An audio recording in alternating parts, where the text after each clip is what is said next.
New York State has responded to Halloween floods with disaster assistance centers now bringing in the National Guard to the Mohawk Valley. But what about funding?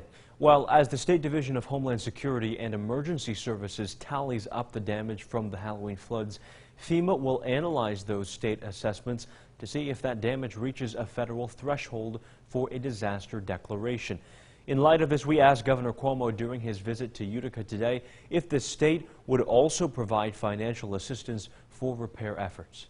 Aside from working with FEMA as the next step, would the state provide any financial funding for repairs aside from what the National Guard has already started to reveal? Yeah, the state will help, but this is a federal responsibility, the emergency management funding, and I don't want to let them off the hook.